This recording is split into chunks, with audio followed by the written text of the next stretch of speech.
السلام علیکم. Islamic history series lecture number 8. Last lecture میں ہم نے بات کی تھی کہ جب حضور صلی اللہ علیہ وآلہ وسلم نے مکہ سے مدینہ ہجرت کی تو کس طرح انہوں نے مدینہ میں ایک نئی ریاست کی بنیاد رکھی. ہم نے ڈسکس کیا تھا کہ ہجرت کے بعد حضور صلی اللہ علیہ وآلہ وسلم نے اپنی پوری توجہ، پورا فوکس سب سے پہلے مدینہ کے اندر جو اندرونی مسئلے تھے، انٹرنل ایشوز تھے، بڑے بڑے چیلنجز تھے، تو ان پر انہوں نے پورا فوکس دیا. اس میں ہم نے بات کی تھی کہ سب سے پہلے انہوں نے ایک مسجد کی تعمیر کی. اس کے علاوہ انہوں نے مہاجر یعنی وہ مسلمان جنہوں نے حضور صلی اللہ علیہ وآلہ وسلم کے ساتھ مکہ سے مدینہ ہجرت کیا تھا، تو ان کی سیٹلمنٹ اور ریہیبلیٹیشن انہوں نے کرنی تھی، جس کے لیے انہوں نے ان کو بردرہڈ کا کنسیپٹ دیا.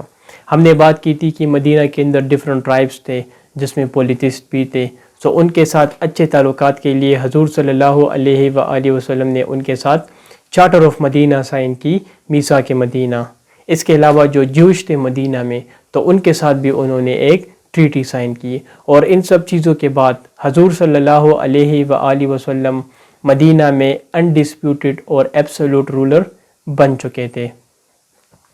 اگرچہ مسلمانوں نے مکہ سے مدینہ ہجرت کر چکے تھے، لیکن مکہ والے نہ کبھی ان کو بھولے تھے اور نہ بھولنے والے تھے، اور وہ ان کو چھوڑنے والے نہیں تھے. اب اس کے پیچھے بہت سارے ریزنز تھے.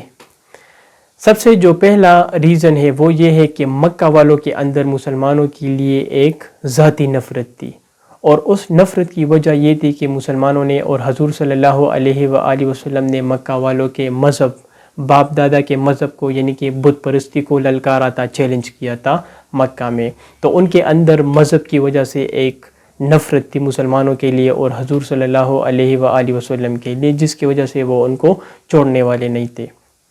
جو سیکنڈ ریزن تھا، جو میں سمجھتا ہوں کہ سب سے امپورٹنٹ ریزن تھا، جس کی وجہ سے وہ مسلمانوں کو مدینے میں ہجرت کے بعد بھی چھوڑنے والے نہیں تھے، وہ یہی تھا کہ اس وقت مکہ والے تجارت کے لیے سیریا جاتے تھے.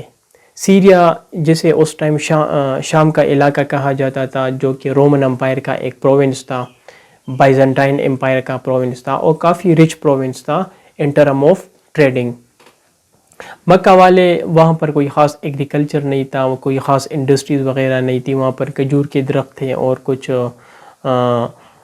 آئل وغیرہ وہ پروڈیوس کرتے تھے، لیکن مطلب بحیثیت مجموعی وہ سارے چیزوں کے لیے سیریا پر ڈیپینڈ تھے. لہٰذا جتنے بھی ان کی کموڈیٹیز تھی، ضرورت کی اشیاء تھی، تو وہ سب سیریا سے وہ امپورٹ کرتے تھے.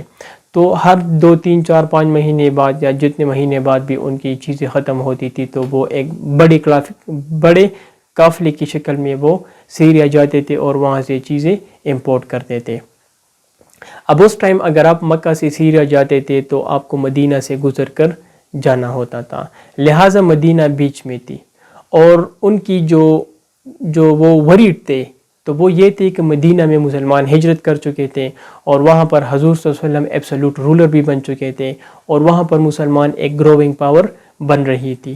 سو یہ ان کے لیے ایکسیپٹیبل نہیں تھا فیوچر میں.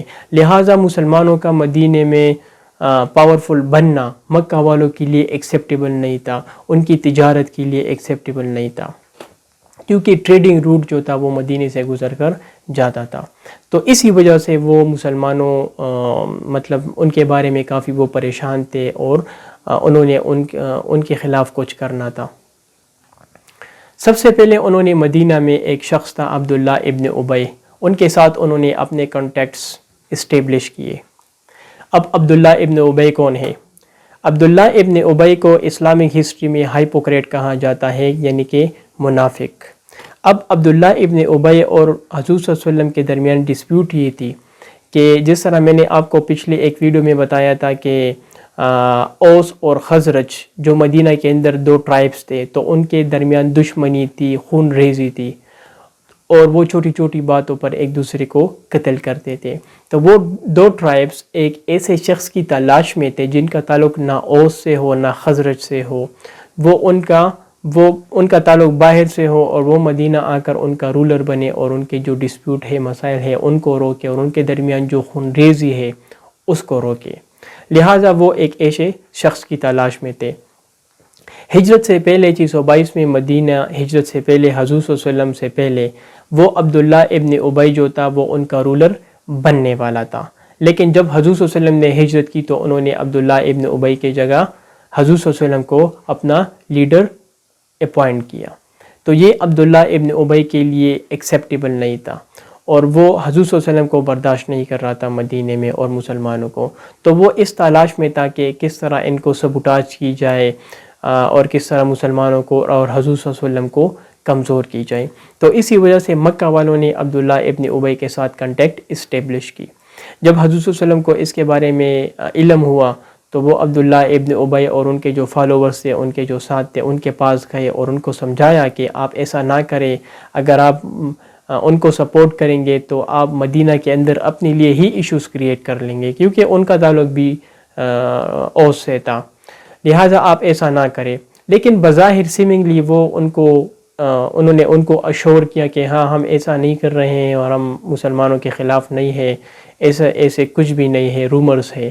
لیکن ان ریالٹی میں اور حقیقت میں وہ ان کے خلاف تھے اور مسلمانوں کے خلاف مکہ والوں کو سپورٹ کر رہے تھے. اسی وجہ سے ان کو ہائپوکریٹ یا منافق کہا جاتا ہے.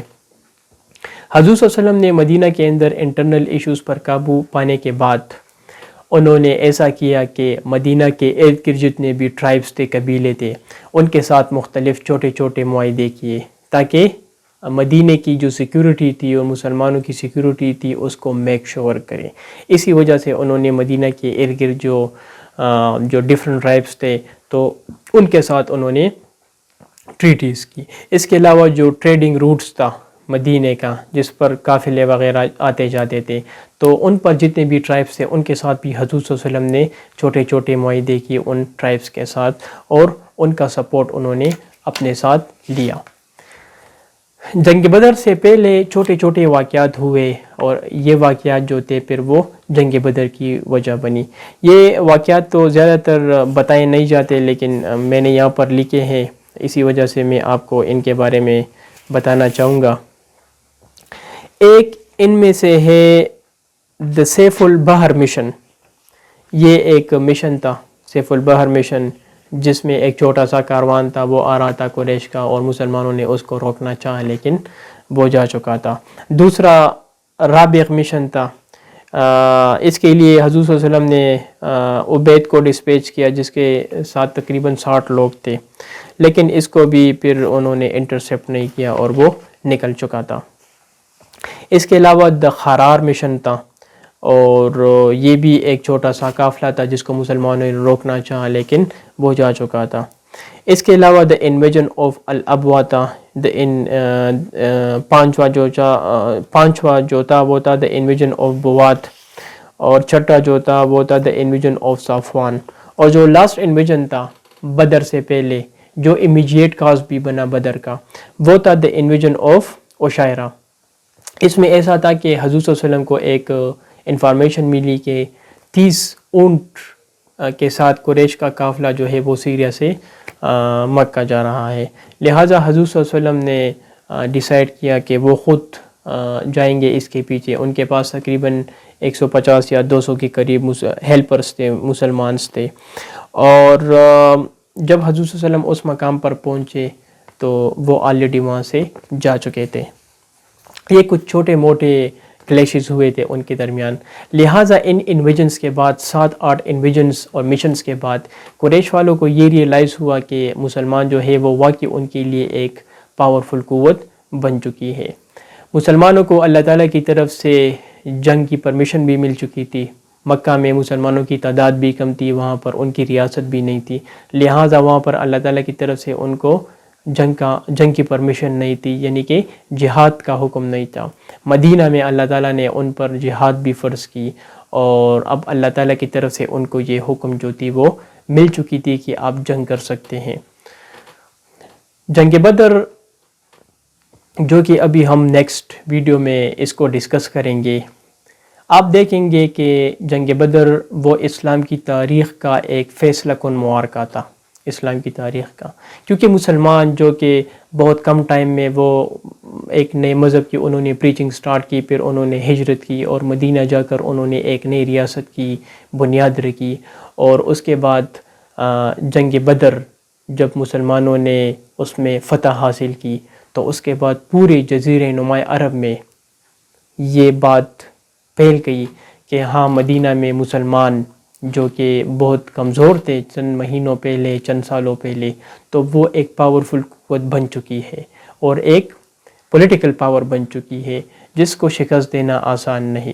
کافی انٹرسٹنگ ایک بیٹل تھی، فرسٹ بیٹل تھی اسلام میں بٹوین قریش اینڈ مسلمس، اور انشاءاللہ اس بیٹل کو کافی ڈیٹیل کے ساتھ ہم ڈسکس کریں گے نیکسٹ ویڈیو میں۔